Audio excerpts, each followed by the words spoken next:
Hello students, welcome you all. Marketing and Retail Management paper 3 च्या third चॅप्टरच्या second व्हिडिओमध्ये आज आपण भेटत आहोत. आज आपण पाहणार आहोत भाग बाजाराची महत्त्वपूर्ण वैशिष्ट्ये. विद्यार्थी मित्रांनो, भाग बाजार म्हणजे काय हे आपण पाहिलेलं आहे की मोठ्या मोठ्या कंपन्या त्यांच्या भांडवल गोळा करण्यासाठी किंवा सरकारी संस्था पण त्यांचे भांडवल गोळा करण्यासाठी जेव्हा सामान्य लोकांकडून शेअर्सच्या स्वरूपात आपल्या भांडवलामध्ये हिस्सा मागतात तर त्या शेअर्सची जिथे खरेदी विक्री केली जाते त्या बाजाराला आपण शेअर बाजार किंवा भाग बाजार किंवा स्कंद विपणी असं म्हणतो. आता त्याची महत्त्वपूर्ण वैशिष्ट्ये आपण पाहू. आता भाग बाजार ही एक विशिष्ट जागा आहे जिथे भागधारकांसाठी खरेदीदार आणि विक्रेते एकत्र येऊन किमतीविषयी निर्णय घेतात. आता भाग बाजार स्कंद विपणी ही अशी एक बाजारपेठ आहे जिथे ज्या व्यक्तींना गुंतवणूक करायची आहे शेअर्समध्ये आणि ज्या कंपन्यांना आपले शेअर्स बाजारात आणायचे आहे अशा दोघांमध्ये वाटाघाटी होतात किंवा जे खरेदीदार असतात ज्यांना शेअर्स घ्यायचे आहे त्यांना जी परवडेल तिथे त्या शेअर्सची ते खरेदी करतात. नंतर येथे शेअर्सची खरेदी विक्री केली जाते भाग बाजारामध्ये. भाग बाजार ही एक प्रकारची स्थायी जागा आहे जिथे प्रत्यक्ष व्यापारी व्यवहार पार पाडले जातात. इथे प्रत्यक्षपणे शेअर्सची खरेदी विक्री प्रत्यक्ष ट्रान्झॅक्शन होतो, त्यालाही भाग बाजार असं म्हणतात. भाग बाजाराचा उद्देश म्हणजे भागांची सहजपणे खरेदी विक्री तसेच विक्रेते व खरेदीदार यांना व्यापारी देवाणघेवाणीसाठी सुलभता सहजता येण्याच्या दृष्टीने जागा उपलब्ध करून देणे तसेच त्याद्वारे जोखीम कमी करणे. भाग बाजाराचा महत्त्वाचा उद्देश म्हणजे व्यापारी आणि खरेदीदार यांच्यामध्ये मध्यस्थांची भूमिका पार पाडणं आणि यांच्यामधले होणारे जे व्यवहार आहे खरेदी विक्रीचे शेअर्सचे त्याच्यामध्ये त्या व्यवहारामध्ये सहजता आणि सुलभता येणे हे महत्त्वपूर्ण भाग बाजाराचं काम आहे. आता भाग बाजार ही अशी एक बाजारपेठ आहे की जिथे प्रतिभूतींची खरेदी विक्री केली जाते. प्रतिभूतींमध्ये शेअर्स, डिबेंचर्स म्हणजे कर्ज रोखे, ऋणपत्रे याचा पण समावेश असतो. आता आपण पाहणार आहोत की प्रतिभूती बाजारपेठ ही दोन बाजारपेठांमध्ये विभागली गेलेली आहे. एक आहे प्राथमिक भांडवल बाजार आणि दुसरा आहे दुय्यम भांडवल बाजार. प्राथमिक भांडवल बाजारामध्ये भाग विक्री करणाऱ्या कंपन्या आणि प्रत्यक्ष गुंतवणूकदार याला आपण म्हणू प्राथमिक भांडवल बाजार, जिथे शेअर्स विकणाऱ्या कंपन्या आणि शेअर्स विकत घेणारे जनता. दुय्यम बाजारामध्ये स्टॉक एक्सचेंज भाग बाजार आणि त्याच्यानंतर नोंदणी झालेल्या भागांचे व्यवहार, मूळ गुंतवणूकदाराकडून पुनर्विक्री व्यवहार. आता शेअर्स किंवा भाग जेव्हा सामान्य जनता विकत घेते तेव्हा त्याला जेव्हा पैशाची गरज असते तेव्हा तो विकू शकतो किंवा त्या कंपनीचा प्रॉफिट वाढला आणि शेअर्सचे भाव जर वाढले तर त्यावेळीही जास्त पैसे मिळवण्यासाठी तो आपला शेअर कधीही विकू शकतो. ही या बाजारपेठेमध्ये सोय असते. तर प्राथमिक भांडवल बाजारामध्ये नवीन कर्जरोखे, बॉन्ड कंपन्या स्वतः उपलब्ध करून देतात. त्याद्वारे कंपन्या फार मोठ्या प्रमाणावर गुंतवणूकदारांसोबत शेअर्ससाठी प्रत्यक्षपणे संपर्कात येतात आणि गुंतवणूकदारांकडून भांडवल उभारणी करतात. दुय्यम भांडवल बाजारामध्ये महत्त्वाची म्हणजे एकमेव संस्था जी हे सगळे व्यवहार पाहते त्याला भाग बाजार स्टॉक एक्सचेंज असं म्हणतात. भाग बाजार ही अशी एक संस्था आहे जिथे एखादा विक्री होऊन गेलेले तसेच आणखीन नवीन उपलब्ध असलेले भाग किंवा शेअर्स पुन्हा खरेदी विक्रीसाठी उपलब्ध होतात. भाग बाजाराच्या साहाय्याने शेअर्सचे पुन्हा हस्तांतरण शक्य होते. या बाजारात गुंतवणूकदार शेअर्स, ऋणपत्रे किंवा बॉन्डची खरेदी विक्री एखाद्या गुंतवणूकदाराकडून दुसऱ्या गुंतवणूकदाराकडे करू शकतात. या बाजारात शेअर्सची देवाणघेवाण, व्यवहाराची पूर्तता व समाशोधन मध्यस्थांच्या मार्फत तसेच आखून दिलेल्या मार्गदर्शक तत्वानुसार पार पाडले जाते.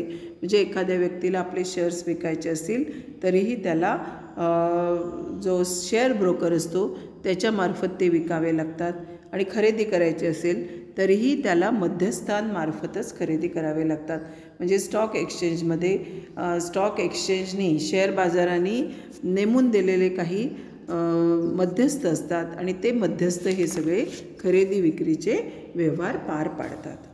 आता भाग बाजाराचे महत्त्व आणि फायदे काय आहे? आतापर्यंत आपण बघतच चाललो आहे की भाग भांडवलाचं महत्त्वाचं उद्देश म्हणजे काय, तर भांडवल उभारणे आणि लोकांना बचतीचे महत्त्व पटवून देणे आणि त्यांना बचतीच्या अनेक संधी प्राप्त करून देणे. म्हणजे जी काही त्यांची थोडी बचत आहे ती जर त्यांनी शेअर्समध्ये गुंतवली तर त्यांना नक्कीच त्याच्यात फायदा होऊ शकतो. त्यांचे पैसे जसा कंपनी प्रॉफिट कमवत जाईल तसे त्यांच्या शेअर्सच्या किमती पण वाढत जातील. भाग किंवा शेअर्सची नोंदणी करून भाग बाजार महत्त्वाची सेवा देतात. आता लिस्टिंग ऑफ शेअर्स किंवा रोख्यांची नोंदणी, रोखे म्हणजेच शेअर्स, भाग याची नोंदणी खूप आवश्यक आहे. नोंदणी अशाच कंपन्या करू शकतात की ज्यांचं आर्थिक स्थिती चांगली आहे आणि ज्यांचे भाग किंवा शेअर्स लोकांनी खरेदी केले तर ते तोट्यात जाणार नाही. त्याच्यामुळे भाग बाजार आहे, स्कंद विपणी आहे, जे काय करतं, रोख्यांची नोंदणी करून घेतं आणि जेव्हा पैशाची निकड असले तेव्हा रोख्यांची विक्री करून पैसा उभारता येतो. बँका किंवा सरकारी शेअर्स यांच्यातील गुंतवणुकीपेक्षा रोखे बाजारातील गुंतवणूक अधिक लाभप्रद असते. कंपनी आपले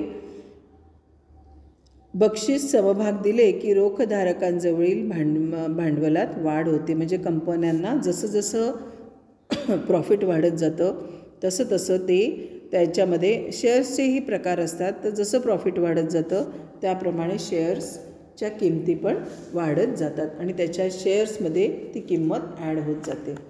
सरकारलाही रोखे बाजारामुळे भांडवल उभारता येते. समाजातील बचतीचे रोखे बाजारामुळे उत्पादक भांडवलात रूपांतर होते.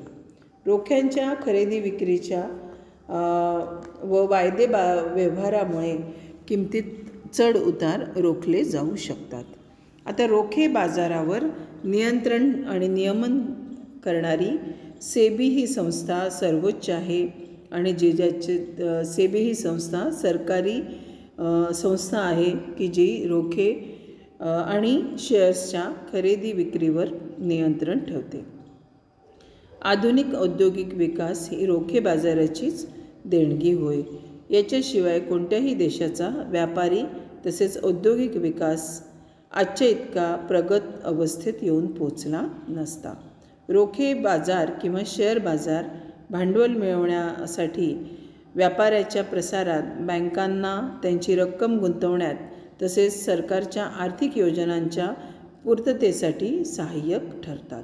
म्हणजे शेअर बाजारामुळे व्यापारही वाढतो आणि बँकांनासुद्धा गुंतवणुकीचे अनेक साधन मिळतात. कारण बँकासुद्धा गुंतवतात मोठ्या मोठ्या व्यवसायांमध्ये की जेणेकरून ते आपल्या कस्टमर्स असतात ज्यांनी पैसे गुंतवले असतात त्यांना चांगल्या प्रकारचा प्रॉफिट देऊ शकतात. तर हे पाहिले आपण भाग बाजाराचे महत्त्व. भाग बाजाराचे, शेअर बाजाराचे देशाच्या आर्थिक विकासासाठी खूप महत्त्वाचे स्थान आहे. आता जसं शेअर्स खरेदी केले नंतर शेअर्सच्या किमती वाढल्या तर आपण शेअर्स विकू शकतो.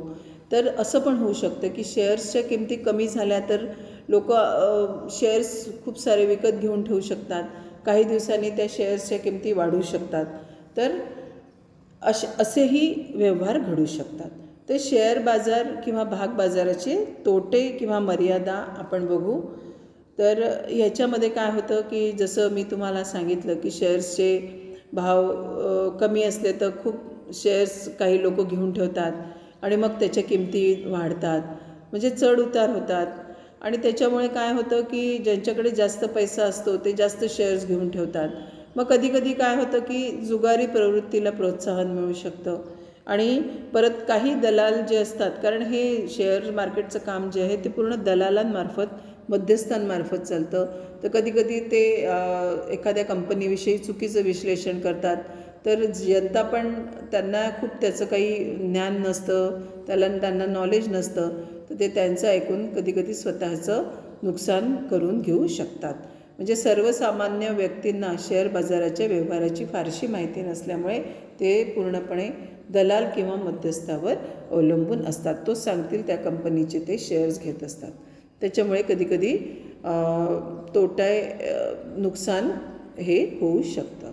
तर विद्यार्थी मित्रांनो, आज आपण बघितलं भाग बाजाराची महत्त्वपूर्ण वैशिष्ट्ये, प्राथमिक भांडवल बाजार, दुय्यम भांडवल बाजार, भाग बाजाराचे महत्त्व आणि भाग बाजाराचे तोटे. पुढच्या व्हिडिओमध्ये आपण पाहणार आहोत भाग बाजाराचे व्यवस्थापन. धन्यवाद.